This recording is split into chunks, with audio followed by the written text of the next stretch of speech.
Hello there. Welcome to Billy Ho Sports. We are back with more PGA action. We return to Port Royal Golf Course for year 5 of the Bermuda Championship. A few quick announcements. The weekly contest will be out as soon as pricing is posted. We got pretty closer last week, so let's keep it going. I have a Discord full of sports nuts that I rarely advertise, and we got some really, really good players specializing in PGA, but there's all kinds of sports.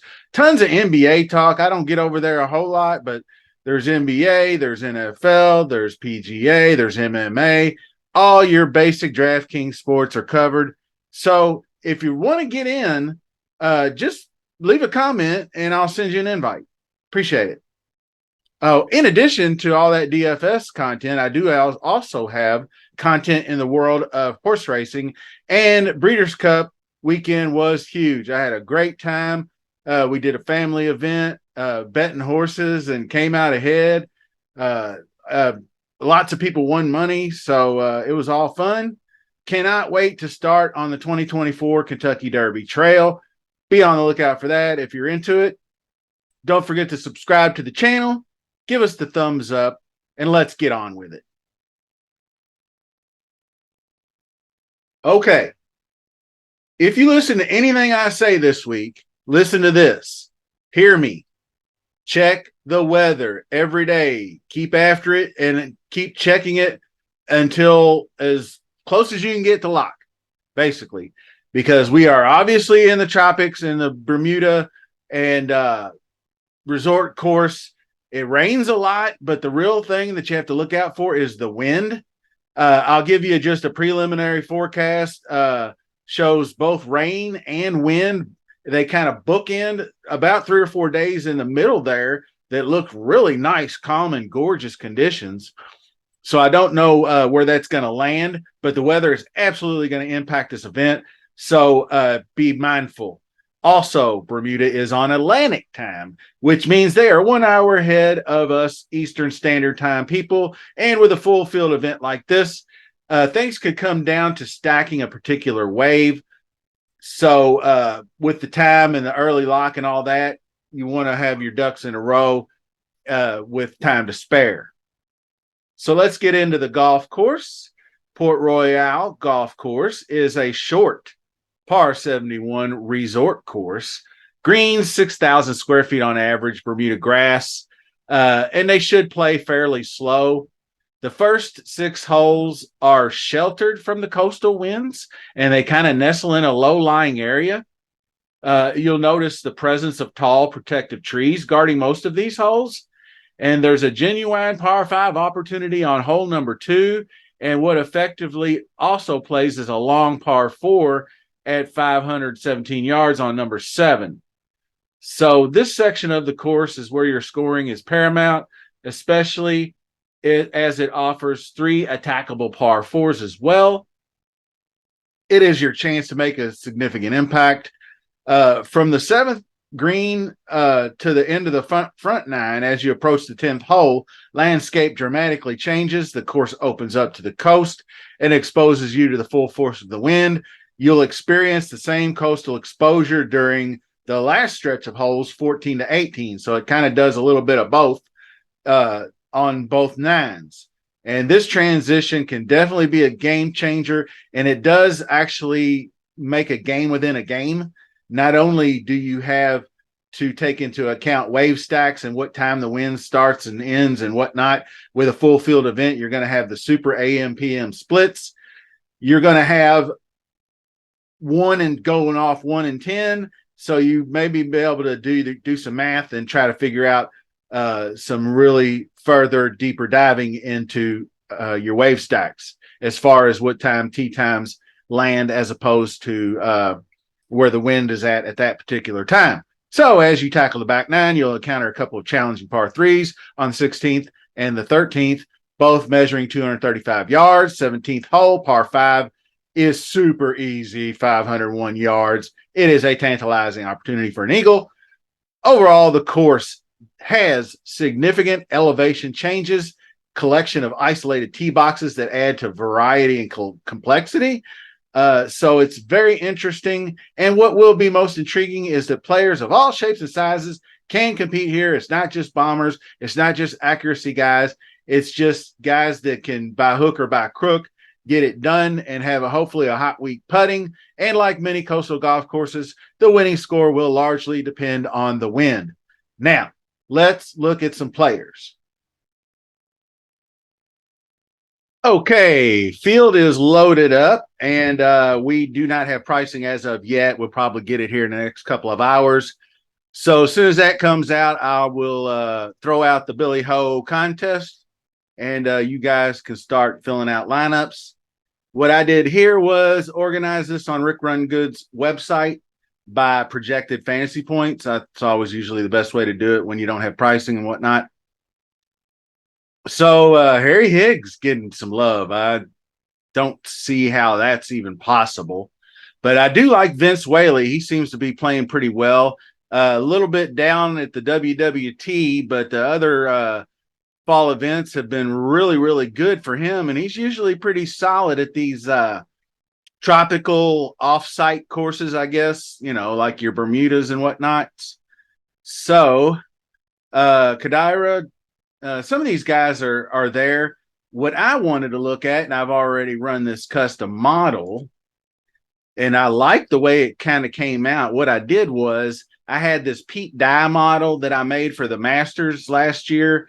And so the settings, judging by what you heard from the course description, it's very uneven terrain, undulating fairways and terrain and all that kind of stuff, similar to Augusta, similar to Harbor Town, similar to what Pete Dye designs are. The tee boxes are angled, and so some of these approach shots will be angled. So I thought that was a good jumping off point. So I loaded up the model, but then I went over here and I made some adjustments. Basically what I did was I pulled all the course history ones, like I had Austin and Augusta and some of the other Sawgrass and whatnot, but I left Harbor Town in there because I heard somebody say or read it somewhere, or I might have wrote it down and I read it.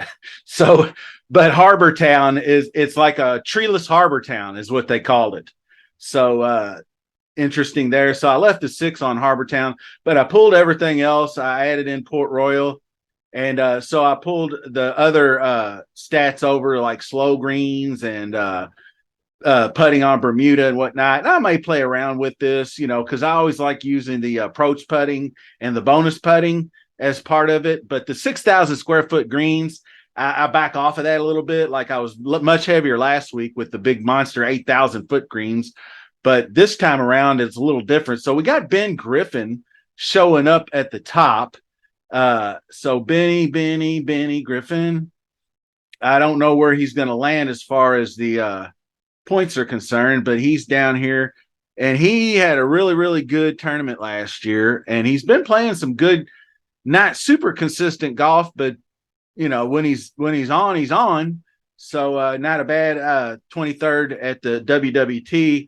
Good bounce back from a couple of missed cuts there. So or the Zozo wasn't a missed cut, but it might as well been. He was way down 64th.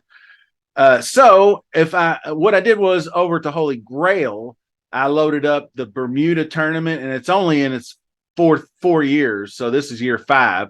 So I got all the data loaded up. I guess they it erased 2019 because I thought there should have been 4 years, but I guess this is our 4. So season 2024 would be year 5. So, but the starts, he only got 1 start out of Ben Griffin. So that's why probably why he's popping so much. But, he averaged 6 birdies around, which is right about where you want to be. You want at least 5 birdies around at this golf course. Absolutely. And I did go with a little bogey avoidance in that custom model. But guys like Brett Grant had a really good season. Aaron Badley seems to really like this course. So I think Aaron Badley is somebody I'm going to get down with this week. He popped in a model I ran 2 weeks ago at Zozo, and I failed to act on that. And I think he had a really, really good Zozo tournament. So I'm not going to go looking through here for Badley if I can find maybe Maybe I can throw this in alphabetical order. There we go. Beauty, eh? 21st is Zozo. So that wasn't terrible because I think Badley was like almost stone minimum. He's probably like $6,300 or pretty. It would have been a good, cheap option. And he had sixth place here last year. So 3M, he's had some solid outings. He's not a guy that I feel like has a lot of upside. So that's why I generally back off of playing him. Adam Scott's in this tournament. He ought to be an interesting guy. I don't know what you're going to get with Scott, but his stats are off the hook. I mean, as far as the way he's played, but he's only had the Zozo 41 at Zozo, and seems like since forever. uh, so, but Batia is another one that's on a roll right now. I always like to look at the course. I mean, guys with back-to-back good rounds like that. Alex Smalley always worries me because he typically likes to putt himself out of golf tournaments. That's why you see these 65s and 61s, and then you'll see 16 when he makes a putt. And I always seem to choose him on the week that he doesn't like to putt. So bad juju, I guess. But here's the key stats. I do believe we went over some of them. Approach altogether, obviously, because you got basically number one ranked approach for every bucket you can imagine, and scrambling, a little total driving. That's what I had over at the custom model. I didn't do distance, and I might have done accuracy. I don't think I did. I think I did like total driving and maybe good drives or something like that. But I went heavier on total driving than anything else. You can see more approach. Longest putts is number 2. So, like I said, I probably will be doing that approach putt thing. And then you got your 9-footers, and those are your birdie putts. So you definitely want to have some. You definitely want putting. I'm probably going to put a little heavier emphasis on the putting. So back over to the custom model, and I'll put a screenshot up. Maybe I'm not sure if you can see this as well as the screenshot will be, but the screenshot will be like the top 15 guys. But you got Griffin, like I mentioned. Troy Merritt is an interesting guy. He's really good with the irons, so that's probably would serve him well. Eric West has no stats, so I'm not pass over that. Carson Young's another one. I was playing him all the time, and then he started missing cuts, and then he's off and on, and every time I played him, he missed a cut. And then when I don't play him, like last week, he tears it up. So I think I'll be back on the Carson Young train, and he's probably going to be really popular because I believe they showed him up the leaderboard last week. Detry, I think, won this last year, Thomas Detry. So I'm not going to go looking for him, but I do believe he's the defending champion. And this is the actual course fit stat. And Adam Scott's probably going to be the course fit for a lot of places compared. He's supposedly, quote unquote, the top golfer in this field, I would suppose. But like Lucas Herbert, this might be a week to try him out because he's really good. You're going to need a little bit more savvy around the green play and bunker play. As you can see from the screenshots I showed you, it's just the undulations and whatnot will cause errant approach shots. So you're going to need to get your chipping game on. But guys like Todd, I like to play at courses like this, just fairways and greens all day. And if you can catch a hot putter, it's all good. All these guys on the list, I'm not sure about Peter Quest. I think I might be off the Quest. Might not be on the Quest, I guess I should say. But Doug Gim did serve me well last week. He was pretty solid. Gerard's another solid ball striker, not super long, but like I said, all shapes and sizes.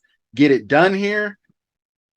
So run your models and get her done. And we got a couple of days to get it going. Remember, I said they're on Atlantic time. We just dropped back an hour. So I'd say that they're hour ahead. So anyway, that'll do it for the show. Appreciate you watching. I'm going to start trying to pump out more PGA. Might be 2024 before I get to making more than just a course preview video, but we'll see how it goes. Until then, Thanks for watching. See you soon.